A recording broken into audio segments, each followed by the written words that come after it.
The bull market's back, and I'm on the hunt for the best crypto sector. Today we're analyzing the DeFi sector, which I realize is a massive umbrella sector that covers almost everything. But I'm mainly going to be analyzing the core of DeFi, which is lending, trading, and yield farming. I'll share some pros and cons, I'll rank it against all the other sectors out there, and I'll share with you some potential projects that you could invest in. So without further ado, let's get started with the pros, aka the case for DeFi projects. My first pro is the fact that DeFi actually has an extremely strong value proposition. If you look at traditional finance, you'll see that it's plagued by a few thorny problems. I'm talking about the rent-seeking and inefficient middlemen, the lack of access for the unbanked, the lack of transparency across the board, and honestly, I could go on and on. But my point is that this is the reason that DeFi exists, right? Because it solves a lot of these problems in its own unique manner. For example, with DeFi, there's less rent seeking going on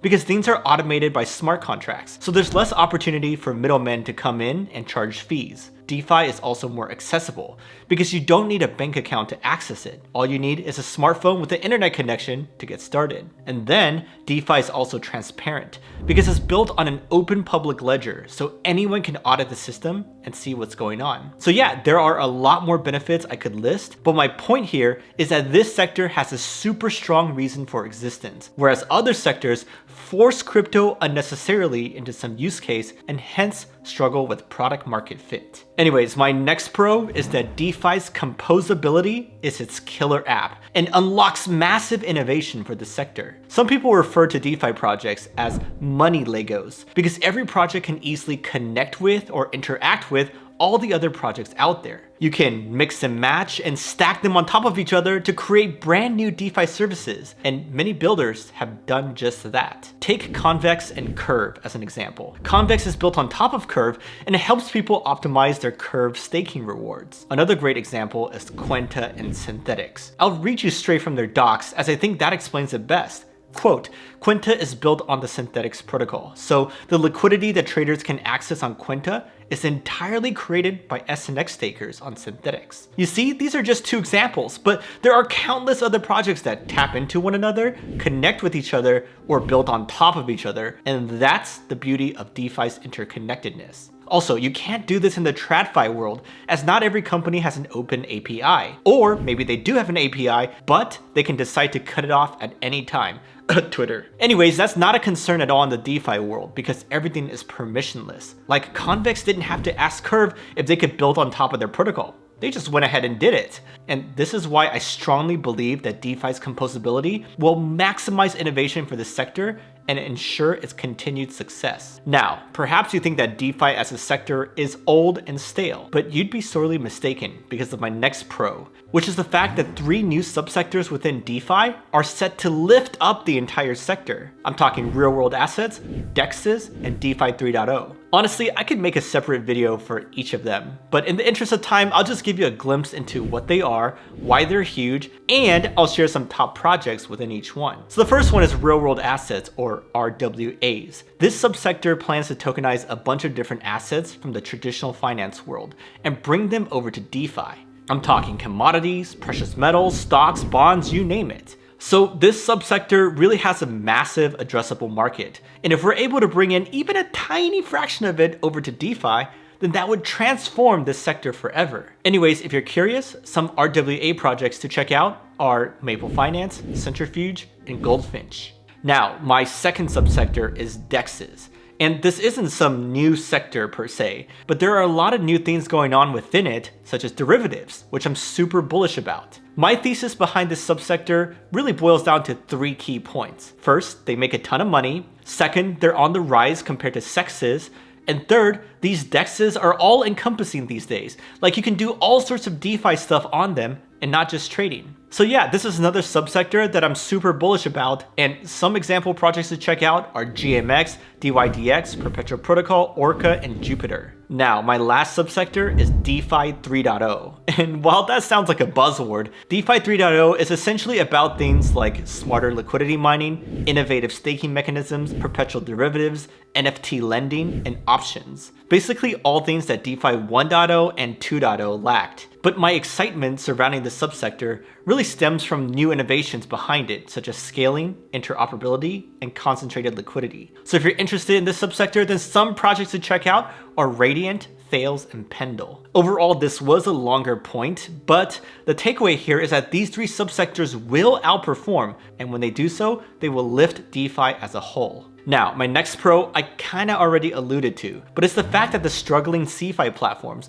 are all pushing people over to DeFi. Last cycle, we saw multiple CeFi giants, such as FTX and BlockFi, go under. And other platforms like Binance face a ton of heat from the regulators. All those struggles push people towards DeFi platforms, and we see that clearly in the charts that show users and liquidity flowing in one direction from CeFi to DeFi. Some example projects that saw significant boosts in adoption were Uniswap, Maker, Aave, Compound, and Curve, just to name a few. And it's not just user activity, by the way, we also saw DeFi take a much larger share of the pie in terms of investments and funding after all the CeFi meltdowns happened. So for all those reasons, I'm bullish DeFi at the expense of CeFi. Anyhow, my next and arguably most important pro of them all is the fact that many DeFi projects are actually huge money makers and generate a ton of revenue. Let's be honest, most crypto sectors out there are unprofitable and unsustainable. They don't make enough money, so they sustain themselves through token inflation and speculative demand. But this is not the case for various projects in DeFi, especially the trading and derivatives platforms. Those make a crap ton of money. Like if you pull up the crypto fees list, you'll see that half of the top revenue generating projects there are DeFi trading platforms, such as Uniswap, Trader Joe, GMX, or Synthetics. So yeah, this is massive because this means that those projects are self-sustainable, and I'd much rather invest in those long-term than the ones that are not. Okay, so I bet you're super bullish after hearing all those pros, but before we get to my thought-provoking cons, I want to share with you a special, limited time New Year's deal. Just for this week, if you want to buy our Coinsider Tokenomics Rubric, you can get 25% off with the code NYE24. I mean, it's already only $9.95, but with this code, it'll be even cheaper. Now, if you have no idea what I'm talking about, then just watch my Caspa Tokenomics analysis stream that I did a couple weeks ago. But basically, you can use this rubric to calculate a comprehensive score for the tokenomics of any coin or token out there. And then you can use that score to compare projects and see which one's more quality. So yeah, that's NYE24. Go get that ASAP if you're interested. All right, back to my cons, or the case against DeFi projects. And the first one's gotta be all the hacks and exploits plaguing the sector. I mean, they're just way too many to count, and collectively, they have cost billions of dollars to be lost. Just to name a few, we have Wormhole losing $326 million, Axie losing $552 million, and Poly Network losing a whopping $611 million. And those are just a few of the more notable ones out there. But seriously, investors are never going to put in real capital into DeFi if this kind of stuff keeps on happening. And also, it paints a big red target on the back of this sector as it gives fuel to the regulators who are anti-crypto and want to ban it. Elizabeth Warren. But it gets worse because there's not really an easy solution here due to the multifaceted nature of these hacks and exploits. DeFi projects have to worry about smart contract vulnerabilities, oracle manipulation, flash loan attacks, and more.